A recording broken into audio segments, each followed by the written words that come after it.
Hey, good evening, everybody, and welcome to another episode of the Weekly Geekly, the Geeks Worldwide Radio Network's premier news show covering everything geek in the world. Here with me tonight, I have fellow co-stars Peter Morrow So, and James. Hello. Hope everybody's doing good tonight.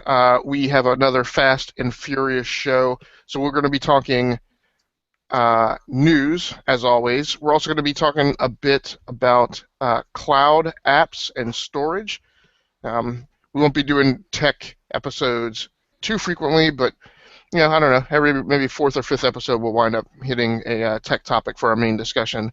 We'll be talking what everybody on the staff has been doing for their mainline geeking, and and I guess that's about it. So let's get started. This week we're going to be topping things off with news. So first up in the rundown is there are fans remaking the original Metal Gear Solid in HD. So did you guys take a look at this news story? I did. And are you either one of you guys big Metal Gear Solid fans? The OG. I played it, back in the day. Right. It was fun then. Um, I don't know. It seems like a lot of work for something that's already been done. Yeah, that's an interesting view of it. I mean, this was one of my first deep love games on the original PlayStation, and I guess there was technically another Metal Gear. I don't know if it was technically Metal Gear Solid, but it was Metal Gear on the Nintendo system. I don't know if it was NES. Was it NES or the Super NES. NES? Okay. I didn't play that one, but man, I fell hard in love with Metal Gear Solid on the PlayStation 1, and I mean, it was one of those games where, even though I was out of school and working at that point, I would stay up until 2 or 3 o'clock in the morning playing Metal Gear Solid, and I was addicted to. It was probably one of the first games that I got addicted to, and just wanted to make it to that next cutscene. Mm-hmm. Before the cutscenes in this game series just started beating you over the head with the hours and hours and hours that you would spend in cutscenes. So what about you, James? Did you play this game, or by the time you were gaming, I would reckon we would have already been on at least Metal Gear Solid 2. Oh, hello. Yeah. By the time I started, I probably would have started around Metal Gear Solid 2, but I do love Metal Gear. I actually know the NES one that you're talking about, which just has the same crazy zaniness that the series is known for. All right. And I think that you can't really get a series that's quite like Metal Gear. Right. Like that first time that you get into that Psycho Mantis fight, and he fucks with your save data, and he's like freaking out your mind. There's just nothing like that in a game. Right. And I think that kind of experience is awesome, and I love that the fans are so diehard for the series that they want to do something this beautiful for a game that good. Right. And so, it's interesting they're doing it in the Unreal Engine 4. So it should be pretty interesting. I think it's cool just in that if they do finish it and it gets out in the wild and people can download it and play it, I just think it's neat that more people from later generations are possibly going to have the opportunity to to experience this game as more than just a nostalgic memory or news post on some website. So that is pretty cool. Second thing in the news rundown is there's a guy out there making a Game Boy macro. So how about this one? Yeah, looking at it, it's basically taking a Nintendo DS and taking it apart and adding some better speakers and making it a little bigger. Which honestly, it's not a bad idea. Some of the DSs got pretty small. Right. So, James, did you check this out? Did you own a Game Boy of any type? Oh yeah, I had a GBA that I pretty much destroyed just from use. I think it's a pretty neat idea. I think people are always trying to pimp out their ride, so to speak, and I think that this is a pretty cool way to do it. Yeah, it is pretty neat. One thing I regret, to a certain extent, I struggle with it, is I I go through a lot of tech, and there are times, and I do like, whether I'm doing reviews or just to kind of snapshot the chronology, I keep photos like of different pieces of tech, and I every once in a while I'm going through the archive. I'm like, oh yeah, I remember that device, but I don't keep them, and I kind of regret that a little bit, because sometimes it would be nice to like go back to some old gadget that I had like 10 years ago. So for people who have held on to their Game Boys, this is a pretty neat little mod that they might want to do to update it. And it's always nice, to put things in with bigger controllers. A lot of times I have problems with some devices or some controllers because they're like too small. So any opportunity to move it to a larger housing, I feel that for sure, because that it just was made for smaller people. Right. It was intended for children. Yeah, right. So you can Google that out there. You'll find a link to the site. This guy, he's no longer taking orders for this. He's doing one production run, and then he expects that he is going to do another. So you can Google for that, and you should find your way to either his Facebook page or some other links to get to the site where you can actually order one, or at least keep track of where he is with his production runs. Yeah, I've always been a fan of hardware mods. Yeah. Yes, I could never do them. Right. I'm a big geek, but I'm just not breaking out a soldering iron. That's taking it too far for me. So in comic book news, apparently there is going to be a Harley Quinn and the Suicide Squad April Fool's Day special, which I'm sure a lot of people will be excited by. But on top of that, it is going to be illustrated by one Jim Lee, who I'm a big fan of. I think, I'm not positive about it. Do either one of you guys know? Is it Jim Lee that has a reputation for not staying on schedule when he's on like a monthly book? I personally couldn't tell you. I'm not sure. I can't remember. But at any rate, I do love his art. I'm pretty sure he was on Justice League when the New 52 launched. It is his style specifically that is sometimes gets referential treatment as the DC Comics house style. But I like it. So I don't think he's on a book regularly now. I'm not positive. So it'll be nice to see him coming down off the bench to do the artwork for this book. Maybe not with direct regard to Jim Lee doing the book, but what do you guys feel about this bit of rolling a Suicide Squad special, and then in particular dropping it in? It feels like there's a clear marketing push, obviously, by DC to increase awareness of the Suicide Squad. I was going to say, I think I was at first worried that they might kind of kill their universe if they're not careful. But Yep. I think this 1-2 punch with the trailer and then this reveal of the new issue, I think that was a great idea. I think that was a great way to get the word out about Suicide Squad for people that might not already know about it.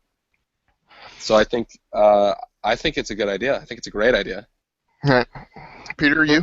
Yeah, it's an April Fool's special, which leads me to believe that it's not going to be serious or, part of any greater continuity. So It is Harley Quinn. right, I think you're right. Though it really does smell of a brilliant marketing strategy. Yeah. And it's fine. I don't have any problems with there being more Suicide Squad.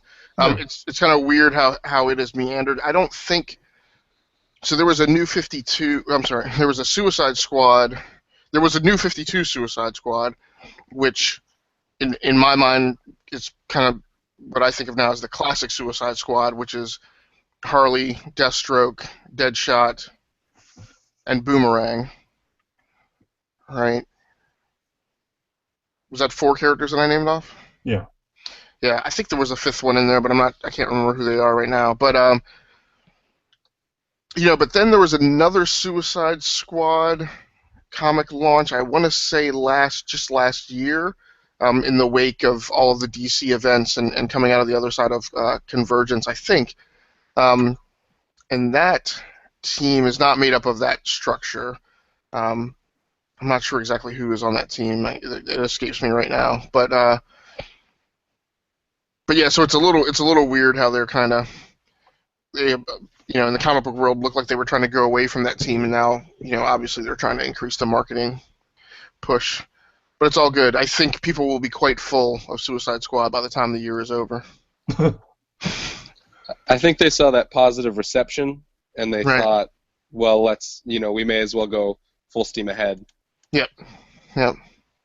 So in other comic book news, DC Comics is bringing back Bloodlines this April as well.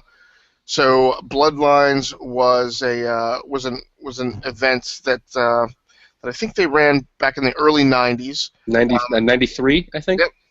Right. So, and it kind of was another kind of DC Universe, across the board level event, which I guess may have been the first. Well, Crisis on Infinite Earths definitely crossed like every possible character that was in the DCU. I guess they did this. I didn't read this. I wasn't into comics at the time, so I'm not sure how big this was. And then obviously, to me, Blackest Night was the one event that was on a scale to me has never been matched before. And I don't know that it needs to be. It's pretty hard to beat Blackest Night. Right. So this is coming back. And again, I'm not absolutely clear if it's another kind of universe-wide crossover plus event, or if it's just going to be isolated to the book. I think it'll be just interesting just to inject kind of these, not new characters, but kind of off the beaten path or off the mainstream characters.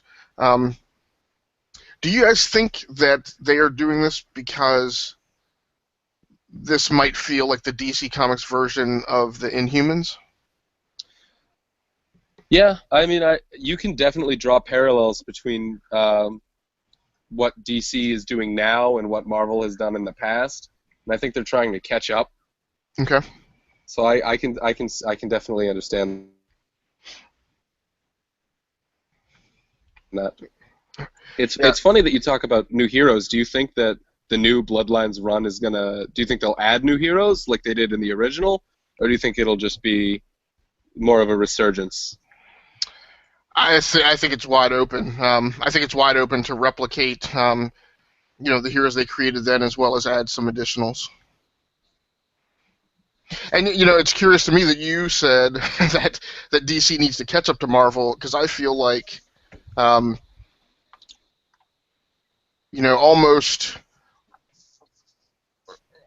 in a similar vein to what happens with man, I'm losing my train of thought. With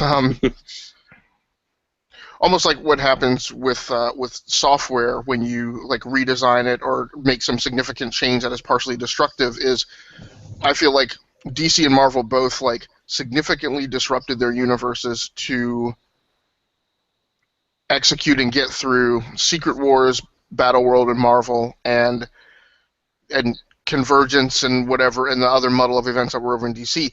I feel like DC exited that kind of destructive process and got themselves back on what their new path was going to be much faster than Marvel. And when I look back at 2015, I was angry with both of the big two, but my point where I started to back away from my anger and started to kind of settle into what the new norm was going to be, I definitely achieved that much more quickly with DC, while I was still wailing and gnashing teeth about Marvel, still meandering around with the whole frickin' Secret Wars extension and nobody knowing what the hell, was going on with, one issue number one, and whether it was in one universe or I just Yeah. so I feel it's like it's Marvel that needs to catch up with DC right now. But that's just me. Yeah, the clip that we watched, I actually really enjoyed it. The animation looked great. The action was pretty good, and sounds like they've got the right voice actors too. Oh, is this for Bad Blood? Isn't that what we're talking about? No, sorry, geez. sorry. This is no. You're good. It is. Thank you for queuing me up, Peter. It is absolutely time to move on to the next news story. So, but we were talking about the Batman Bloodlines comic / miniseries / event, which will be starting in April. But very good point. We also all watched the Batman Bad Blood clip of the scene. I guess it's a scene called Two Dates.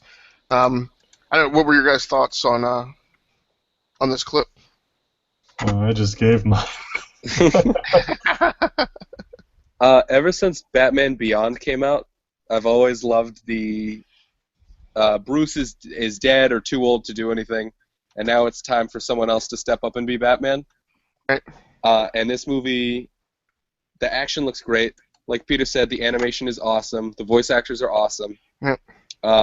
They even from what little that we saw, it seems like the new Batman and the new Robin have good chemistry, which is the most important part in their partnership.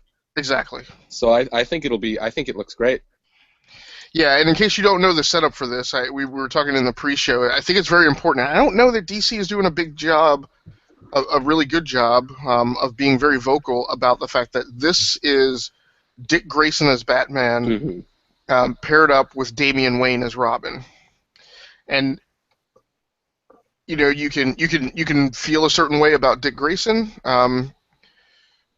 particularly with him as Batman. I think there are so many people who love him as Nightwing. That it may be a little divisive about seeing him in the Batsuit.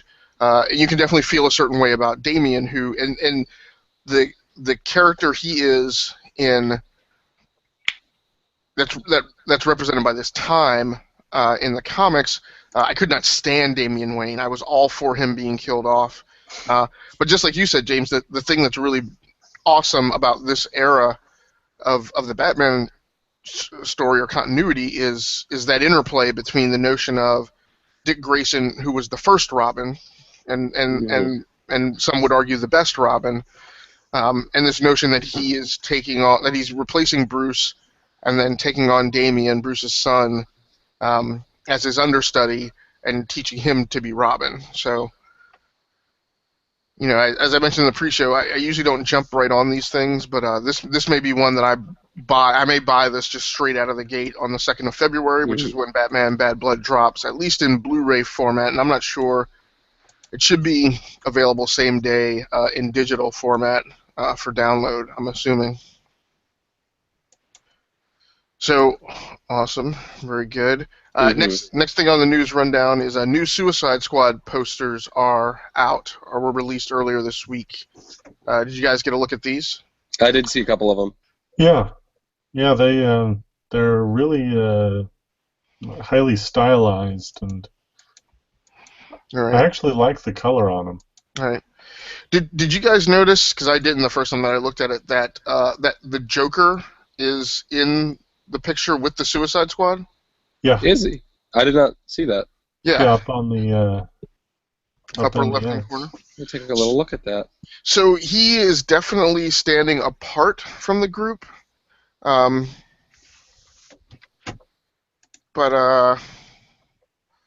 let's see if I can show the viewers. Yeah, so this is Oh yeah, I don't even know how I didn't catch that. Yeah, so he's up here in the upper left-hand corner. Are you guys seeing this, by the way, on the screen? Yeah. Yeah. Nice. Now we're cooking with gas. We got a podcast sharing screens. So you got Joker up here, and I'm curious. I'm wondering, does that mean he is an adjunct member of the Suicide Squad? Because way back when it was revealed that he was going to be on, some of the discussion was, was he going to kind of be like the Hannibal Lecter? Was he going to be kind of locked up, and they would be going to him like as an advisor, or is this just a still showing that he's in the movie? Hmm. I watched the trailer, and it's hard to really pick out what's going on, but he almost seemed to have an adversarial role, at least in the trailer. Okay. So I'm wondering if he's maybe, if not the villain, a minor agitation. Right. That's Yeah. that. Oh, sorry. No, Sorry. I no, guess. go right. Please. No, go right ahead. That's a really good point. Because Joker is the epitome of chaos, and so them trying to control him and have him be a tool might completely backfire. Right. And it makes perfect sense for him to be some kind of adversary in the movie.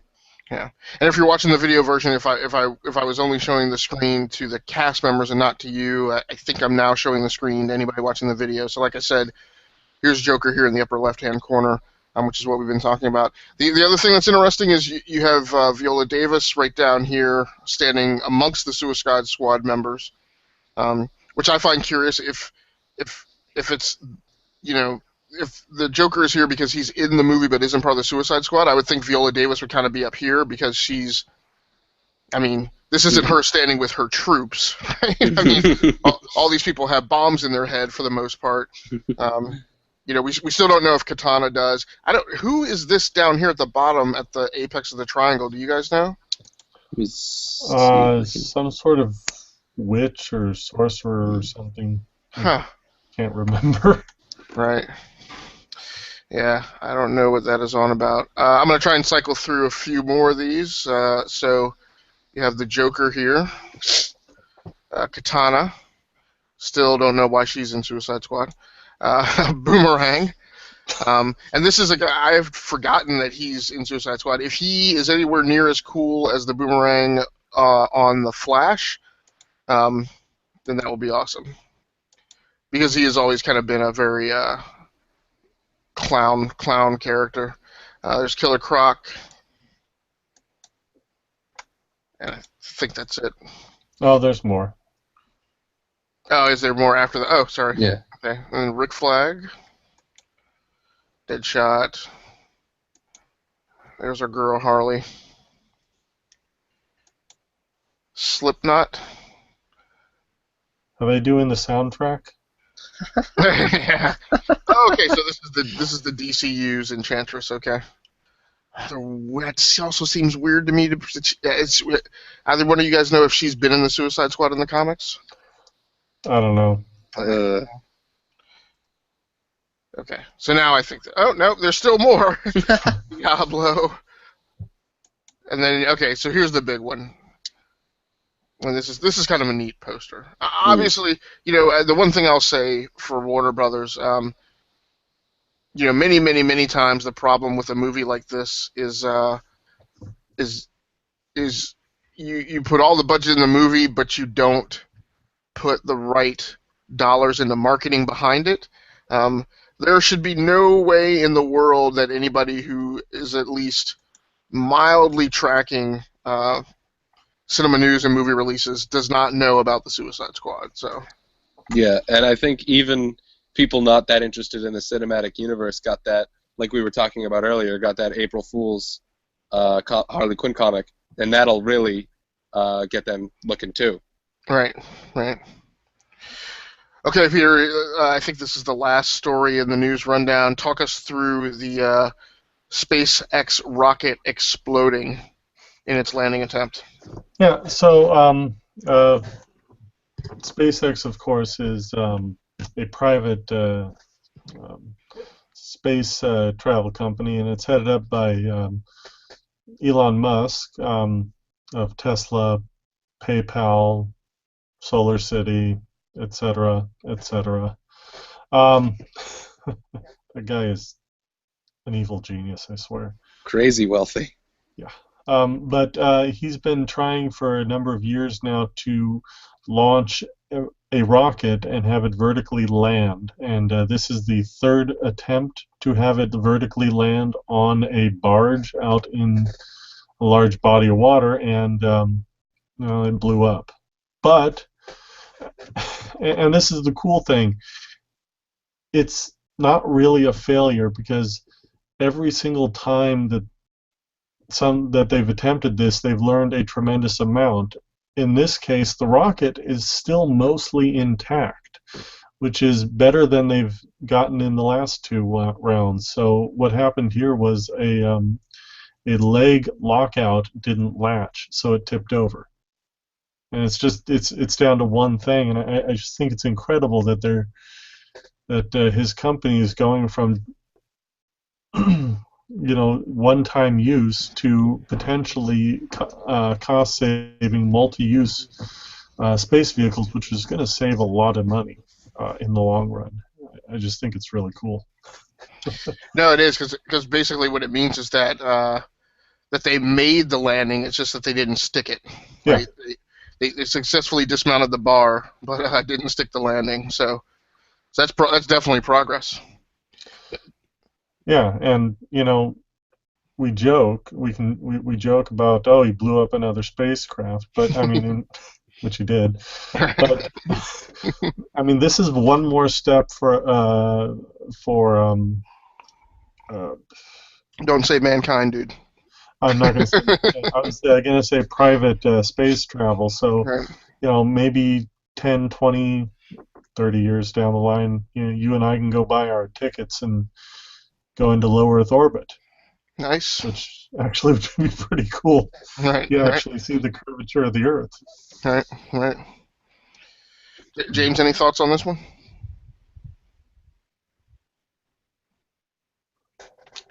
You're muted. Yeah, you're muted. Sorry about that. I was a little cut out there. What did I miss? No, I was saying, do you have any thoughts on the SpaceX rocket exploding? I mean, like you said, they made the landing. They just didn't stick it. And I think this could open up a whole new world of possibilities. If Elon Musk, one, he's going to get a whole lot more wealthy. Because Right. there's no way him and his researchers aren't going to get some job somewhere. Right. Right. And there's nothing like a government paycheck. Yeah. Well, he's already got one of the contracts for resupplying the International Space Station. So. Ooh, that's probably monopoly.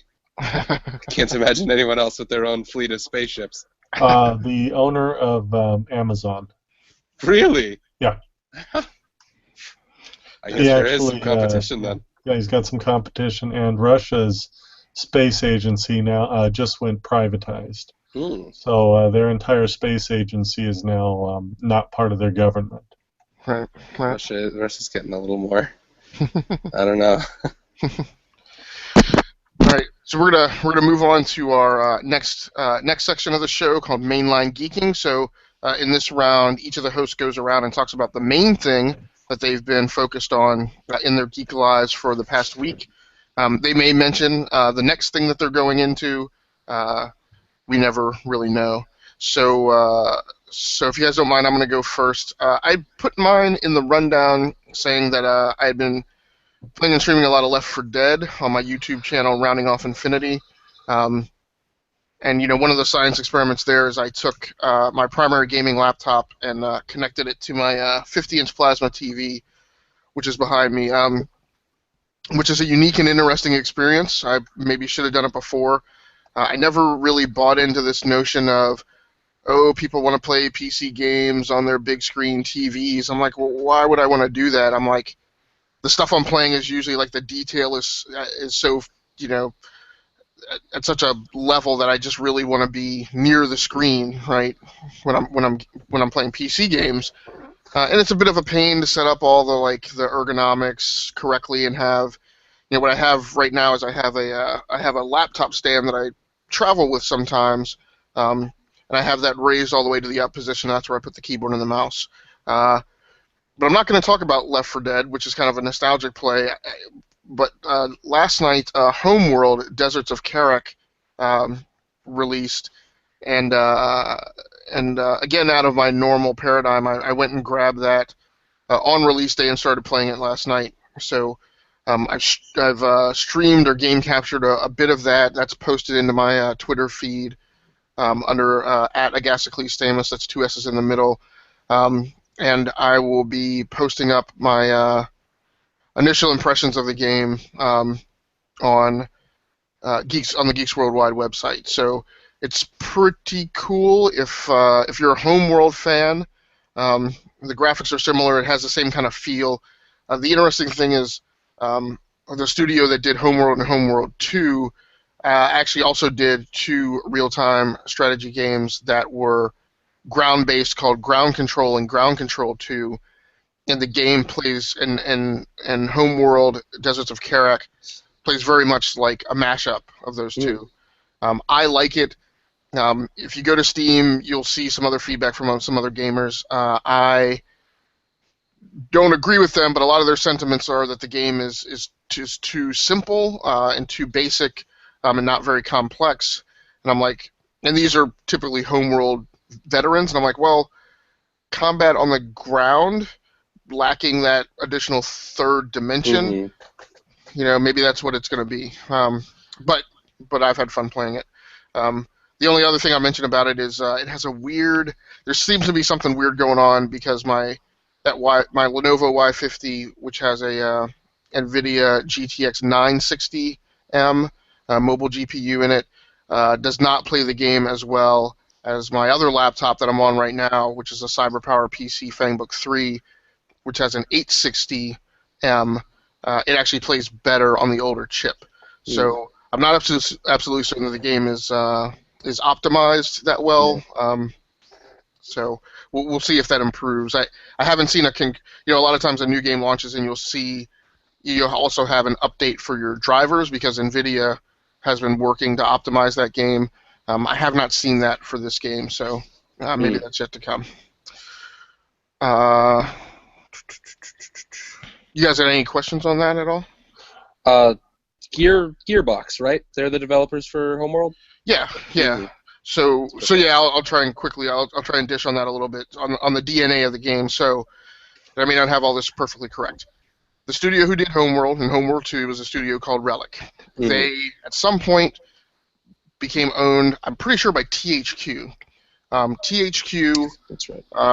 Went under, I think last year, maybe in 2014, and all their studios were basically auctioned. All their studios and IP were basically auctioned off. Relic wound up at, I can't remember where, they may have wound up at Deep Silver, but they definitely landed with a new publisher, which was good because I was like, that team needs to keep making games. And I believe Relic has also did the Warhammer 40K Dawn of War RTSs. They did. Okay. So one of my favorite studios of all time. Now the Homeworld IP I think went into limbo.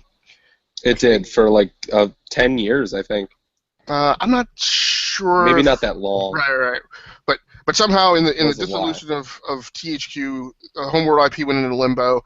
I think Gearbox maybe picked up the IP as well, but there was a team off somewhere trying to do a remake or a remaster of the original Homeworld and Homeworld 2.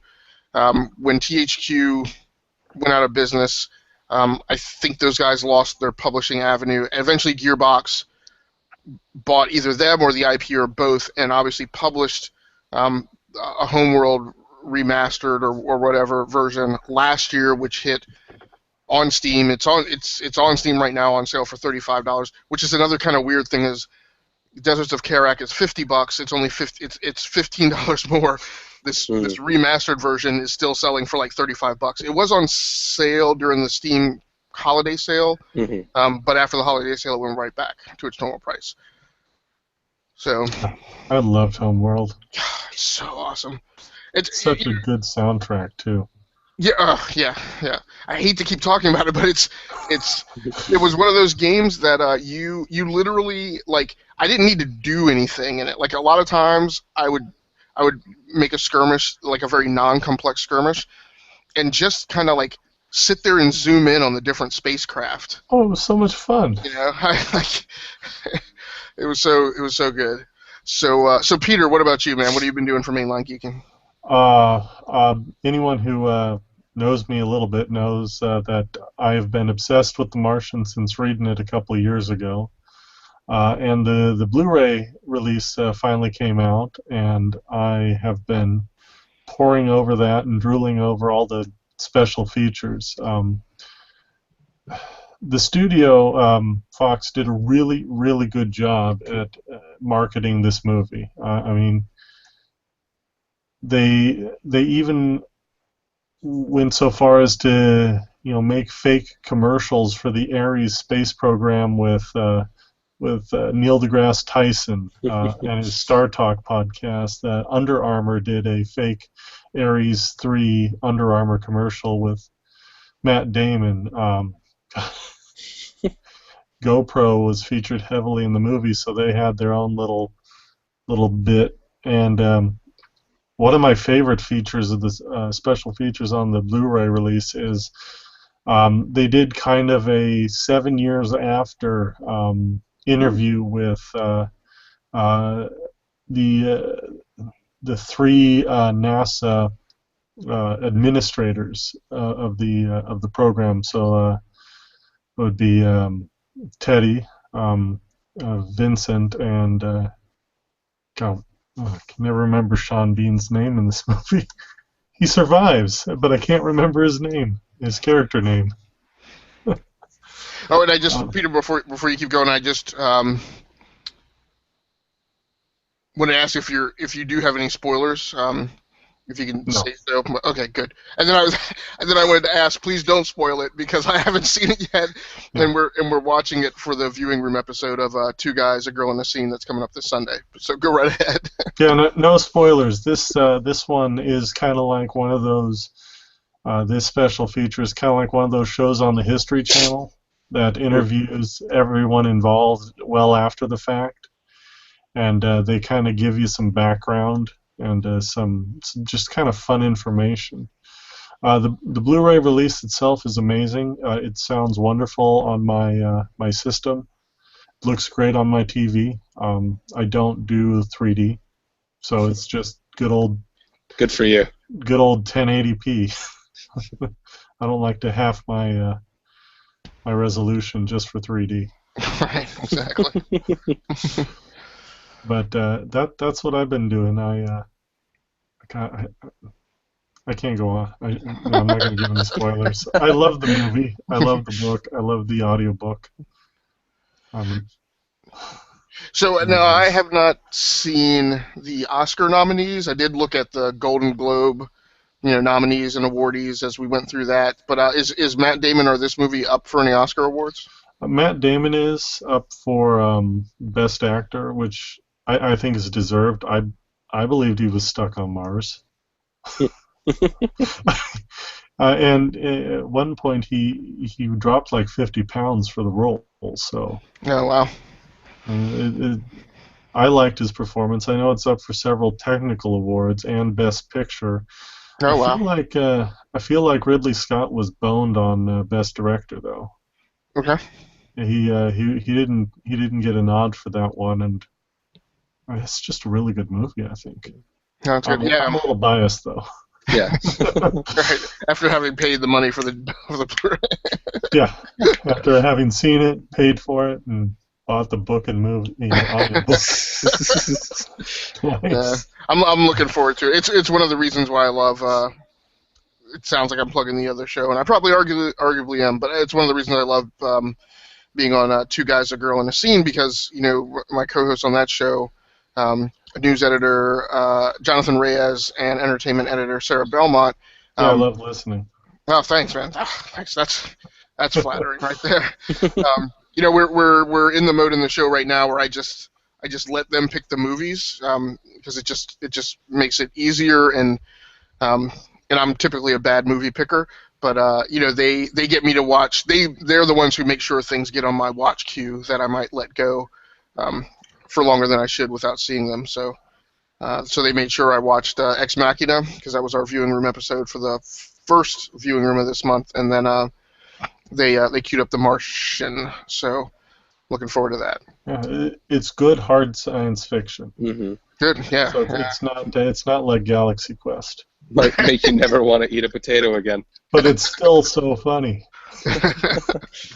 That's awesome. That's awesome. So James, what about you, man? What's your mainline geeking topic for this week? I've been super getting into Warhammer because it's funny that you both mentioned RTSs and Warhammer because Creative Assembly is coming out with their Warhammer Fantasy strategy game in the next 6 months, I think.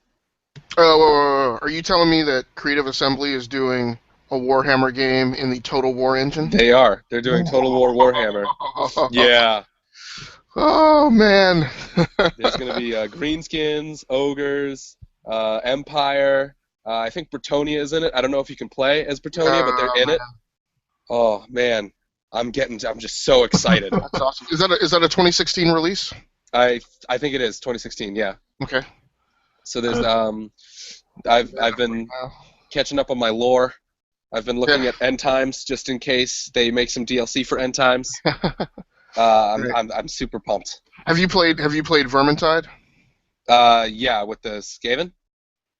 What's that? The rats? first person like beat 'em up hack and slash. Yeah. Okay. With the Skaven, the little rat people. Yes, yeah. Yeah. Or big rat people. Or big rat people.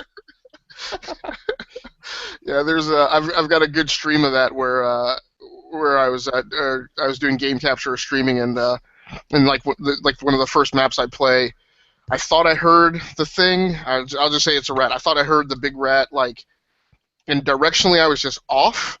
And we were going up an exterior staircase going up the side of a castle, and this thing just came down an upper staircase and turned around and looked right at me, and I just completely lost it on camera. So yeah, that's awesome, dude. If you're playing that, we got to get together and play sometime. I haven't really played co-op on that. Oh, for sure. Oh yeah, awesome. So now, how did you come to the Warhammer franchise in the first place? Did you come in by games or the tabletop game or what? The first time I got into Warhammer was tabletop. Okay. Because there's someone at my school that loves it, absolutely loves 40K. Okay. And then I like 40K, but when I found out about fantasy, that's when I really started getting into it. And I've never completely understood the difference. So Warhammer is a fantasy game, and then 40K is kind of that same lore, but in the future? Yeah. With steampunk? Yeah. Steampunk is cyber steampunk is the perfect way to encapsulate it. Okay. Warhammer Fantasy is medieval, dwarves, elves, that kind of mumbo-jumbo. Okay. With cannons, and I mean, there's no elves, but you know what I mean. Right. And 40K is if those same races got put into the year 40,000. Okay.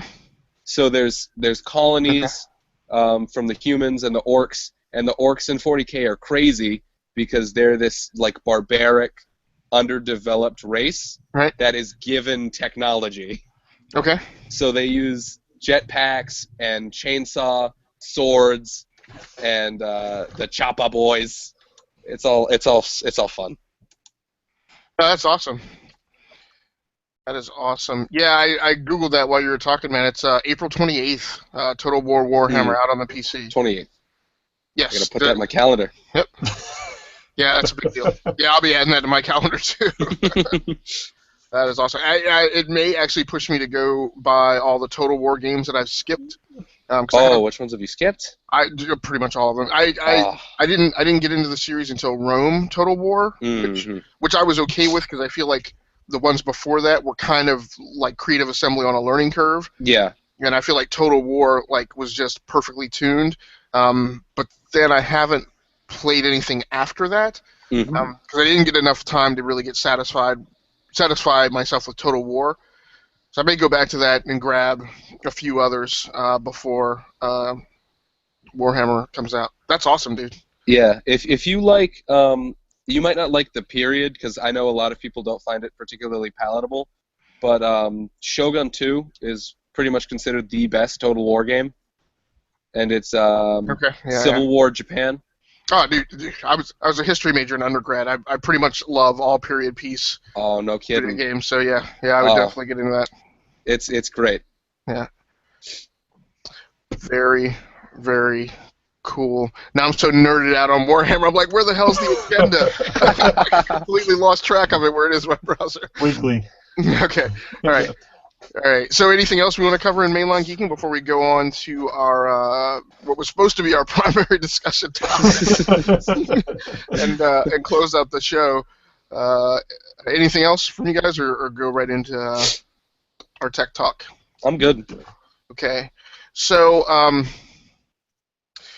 so I pitched this as our primary tech talk because Laptop Mag recently wrote an article about how to map OneDrive as a network drive to see all your files. Now, to be quite honest, I don't really know why they wrote this article because OneDrive just, if you have a OneDrive account, it just natively shows up as a folder on your PC for both Windows 10 and Windows 8. I can't remember exactly how. Windows 7, I think, is a little more involved to get it to show up as a folder. So Yeah. I don't really know what the whole point of this article was, but that's besides the point. The point is, it made me think about something I've been wanting to talk about for a while, and that's cloud file storage and just cloud storage services. And I put it that way because it's pretty patently obvious what the cloud file storage services are, but cloud storage can also include things that aren't really as oriented around files per se, and includes things like Instagram and Flickr. So I kind of put all those in a list, and I just wanted to kind of talk through them a little bit. So I'm a big cloud file storage user. What about you guys? Yeah. I have a Google Drive and Amazon's cloud storage that I use for stuff that I want to share between all my different devices. Okay.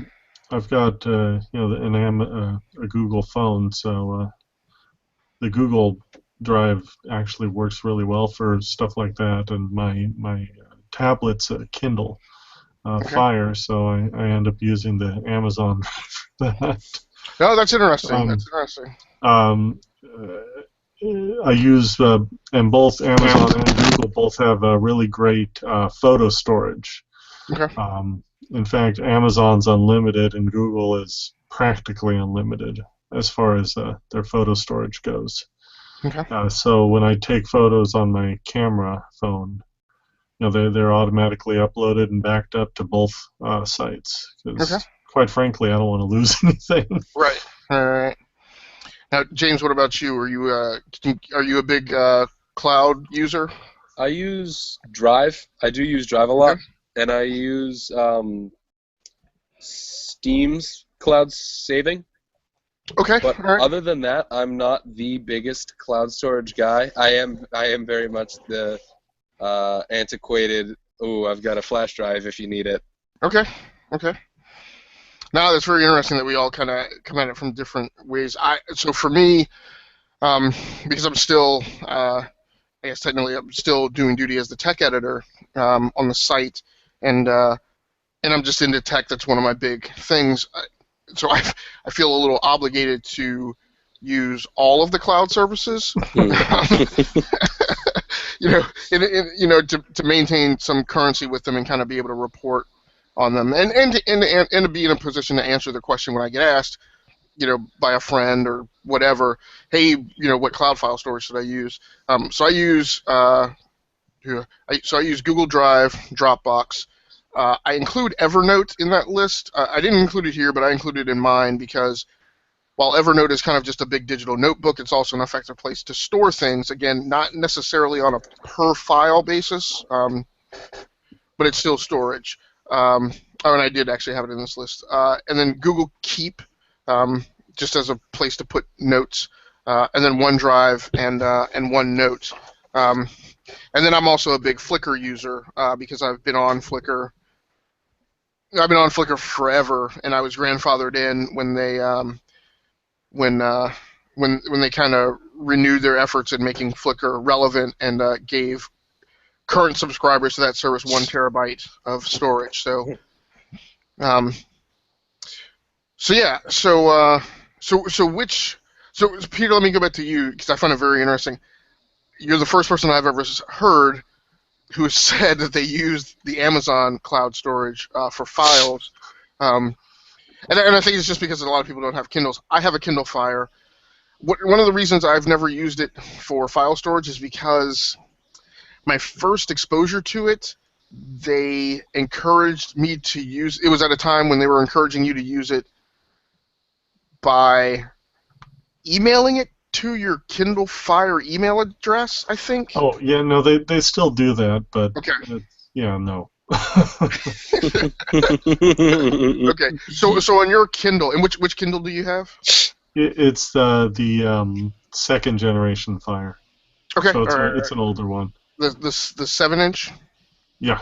Okay. All right. So yeah, mine's not anywhere.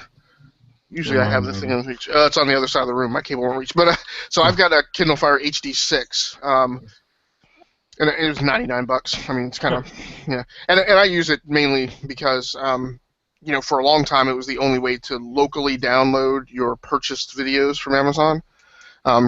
So how does that service compare to Google Drive?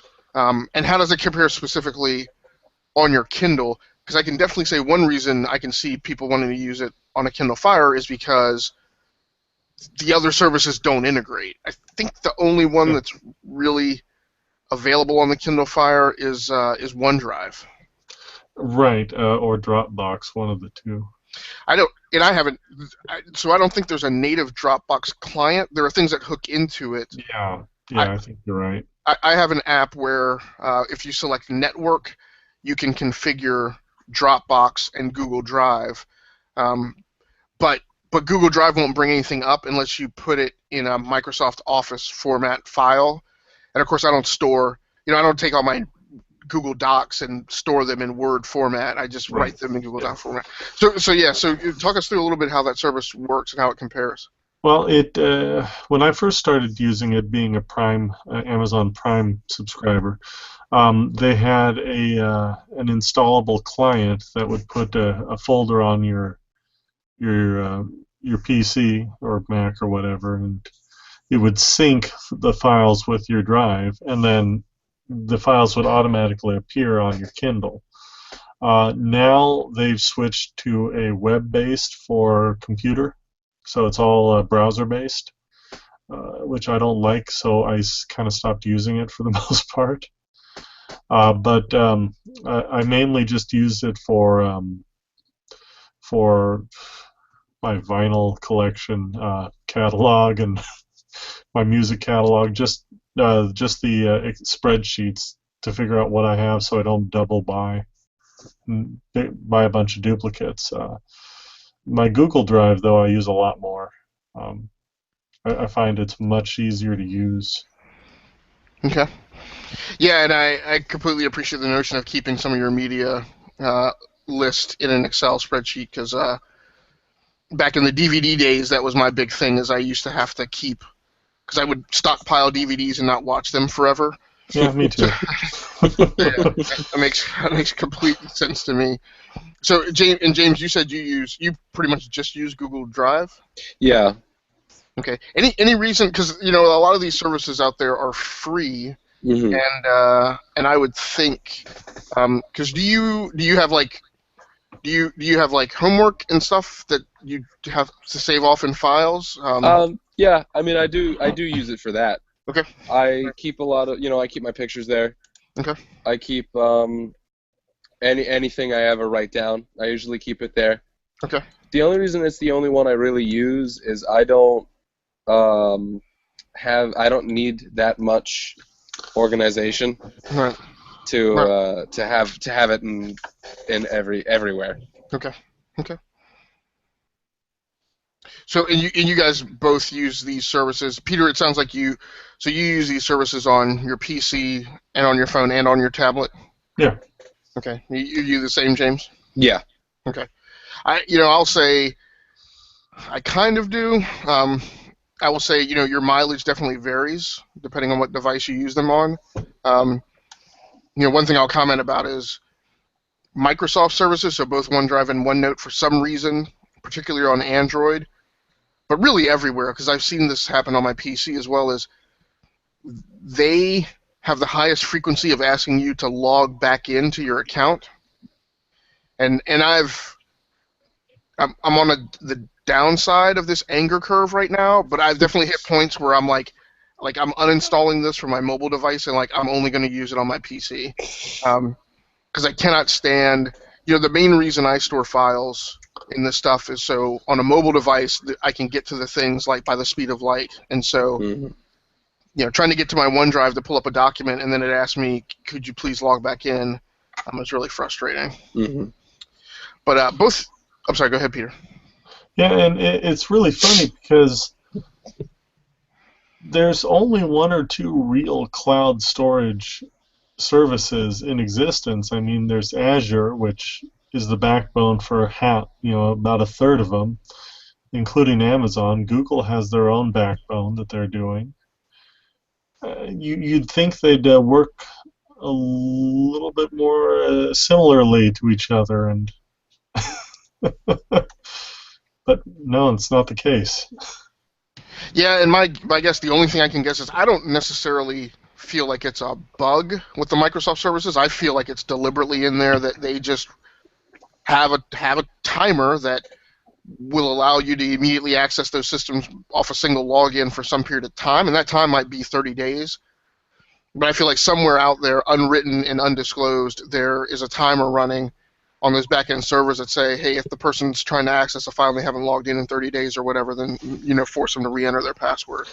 Yeah, and from a security standpoint, it makes sense that you'd want to re-verify. I mean, one of the biggest concerns with any sort of offsite storage is that you can't necessarily verify that the person accessing it is who they claim to be.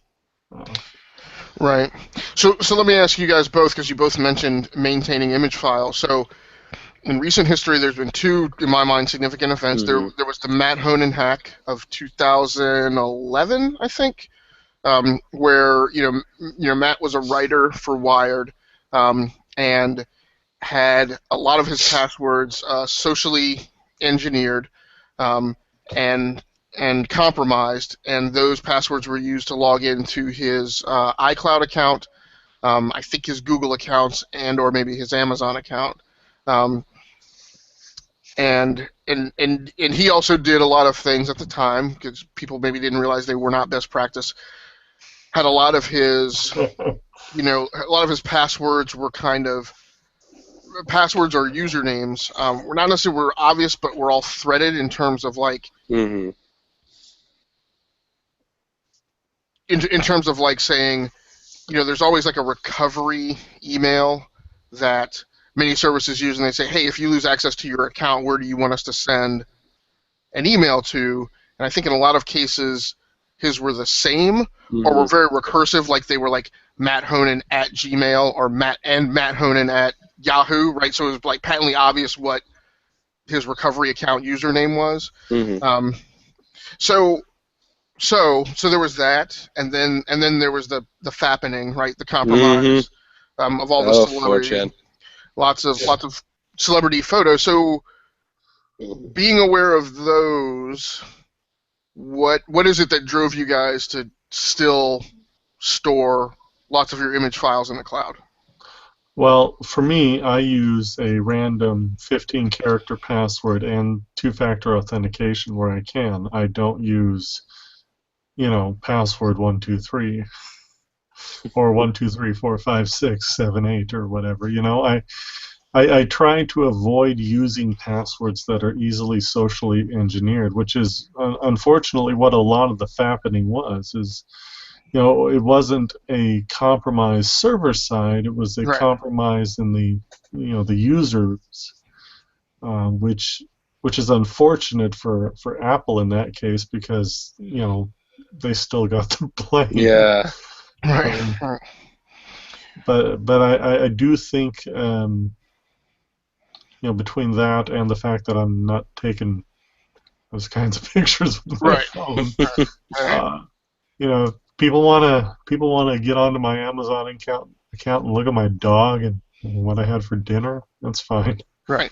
And that's kind of my approach to file storage. Like I I store files in the cloud that I don't care if they get compromised. They're like my personal project notes. They're drafts of posts for the website. They're things that are not secure. Now my stuff that's security oriented, I don't put that in the cloud. Mhm. Yeah. So James, what about you? Did you? And obviously there's a generational difference, between Mhm. you and Pete and I, um, and so I'm always interested to hear that as well. Do you feel you and I'll call it your generation, Yeah. so that your answer will speak for everyone your age? I guess Uh, I'm the representative. do you feel like you or your peers just like don't worry about that kind of stuff? It's just very natural to put that stuff in the cloud. I think it depends on how informed the person is. I know that myself personally, I like Peter. I use passwords that aren't particularly socially engineerable, um, and I only put stuff in the cloud that I don't think is going to be a problem, and I only use Google Drive because, eh, you know. But I think that growing up in a generation where the media has made it very obvious that the government is watching you pretty much all the time. I'm kidding. But I think that the other slightly more normal people that I know do pretty much just think, yeah, whatever. It's not like anybody could ever hack into it. I'll just throw it up there. And I think that kind of carelessness isn't really my style. I keep most of my things locally stored. Okay. Very cool. So now with these services, do any of you guys use paid tiers of the services, or do you just strictly use the what's available for free? Anything free is good for me. All right. All right. Peter? Well, I guess technically I pay $99 a year to use Amazon's cloud Yeah. services. Which is of um, course wrapped into your cost for all their other right, services. So yeah. yeah. Yeah. But I bought a Moto X, first gen Moto X, back when they were doing the free 50 gigabytes of Google storage, and it hasn't run out yet. So Right. I'll probably be buying another Google based phone for 50 more gigabytes of Right. storage. Right. Right. Yeah. Um, but as far as the paid tiers go, I honestly don't store more than about 1 or 2 gigabytes Okay. of document storage. For photos, for the most of the services have Google Photos is unlimited practically, so I don't really care about that. And for my DSLR photos, I don't put them on the cloud.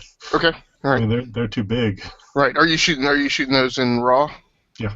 Yeah. Whew. Yeah. Yeah. Yeah, you're not storing those anywhere unless you load them up on a truck and and drive Well, them to the servers at Google. and I do have to say, Amazon does offer that sort of thing they call their glacial Okay. storage, where you send them a hard drive, Oh wow. and it's essentially, it could be an image of your PC in a known good condition, or it could be all your old files. Okay. But you send that up and send that off to them, and they store it. It's called glacial or glacier because Huh. it takes forever. but when you need it, they'll send you that hard drive back. So it's Ah. kind of a funny off-site storage, Yeah. I not might not quite cloud. I might take a look at that then, because obviously, the last linchpin I want to put in my own kind of backup strategy is having that drive that I store, not physically here, and I really just don't Right. want it even on the same coast that I'm on in case something hits, this whole coastal area. So Yeah. it's definitely something I want to take a look at. So again, there we are. There's cloud services. Use them. Be aware of the security risks and the concerns. The big thing for me is just be aware of what's out there. I think so much that there's people who would benefit from the use of something like Evernote, or because they would benefit from using a digital notebook, are people who would benefit from using Dropbox because it has that integration at the operating system level, and now offers further integration with Microsoft Office products. I think a lot of people don't know or understand that, and I think they may have gone away from it a little bit, at least as far as the size of the bonus, but, when you buy Office 365, at the time I did, that the offer from Microsoft jacked your OneDrive storage up to a terabyte. They're still doing the terabyte. Okay, all right. They were doing unlimited for like a week. Okay. That didn't last long. Yeah, yes, I remember there were some people specifically abusing it. But and consider using something like I can't speak to Instagram because I'm not a big Instagram user, but definitely Flickr. Again, Flickr. If you're a customer like I am and you're at that 1 terabyte limit, you could definitely use that as an effective means of backing up your entire photo library.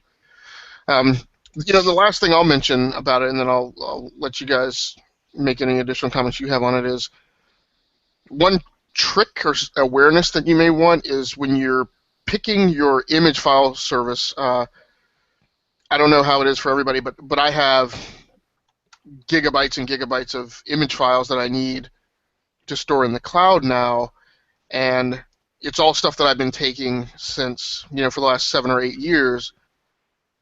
It's in folders and subfolders and whatnot, and what I've found is that Google Drive does not handle that. Google Drive will not let you take a folder with subfolders inside of it and drag and drop it into Google Drive to be cloud storage. I think you have to save them either at the file level or at least at one folder deep. I think it's one folder deep. Okay, yeah. So that's not an effective means for me to move my image. So for me, the only two cloud services that do that are Dropbox and OneDrive. And again, that's where I think you can see some very evident differences in value from the cloud services that have pretty deep integration at the operating system level, versus things that are a little more abstract, like Google Drive. So take that into consideration also. But I would definitely say, these services are here to stay. I've been using them for a long time. You can gain a lot of power from using these services correctly. So any further thoughts on that topic, guys, before we... real quickly, I mean, a lot of security concerns can be taken care of by turning on that annoying two-factor authentication and getting a good password. But more than that, something globally, I think, is that anything you do on the internet is public. I mean, don't even pretend that it's private. Just assume it's going to get out there, and you're probably not going to have an issue.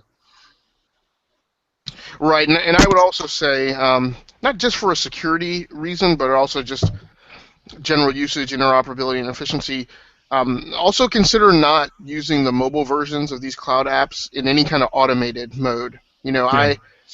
I personally want to choose when something is going to go from an app to my cloud storage. In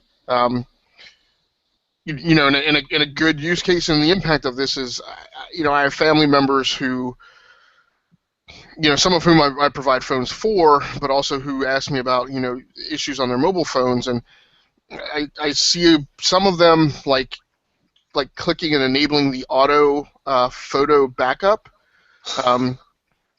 to services not of their own choosing, right? So like Verizon is probably the worst, is they put in your face utilizing their cloud storage for backing up any photos you take on your phone. Well, those photos upload, they synchronize, and when you max out your image resolution of the photos you're taking, and say you're on a trip and you take 30, 90, 120 photos in a day, all that crap is backing up and synchronizing to Verizon.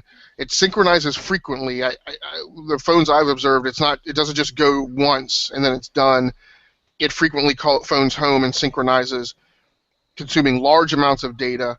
And so, I've had family members come to me with their Android phones and go, hey, this thing is running slow as heck, and I'm looking around for what processes are running, and I see a big consumer being this Verizon image backup. So, but my suggestion is don't let any of them run in an automated backup mode beyond when you go to access a file that's already there and edit it, having that autosave and upload to the cloud. But generally, I like to more so deliberately say, share this to this cloud app or whatever. Yeah. Wi-Fi only is your friend, too. Yes. Yes. Yeah, absolutely. So good talk, guys. Good tech talk. So anything else you guys want to mention on that topic? I think I'm good. All right, and I know at least one of our cast members has a hard stop in like 2 minutes. So thank you once again for joining us for episode 4 of Weekly Geekly, the primary news show of the Geeks Worldwide Radio Network, covering all things geek.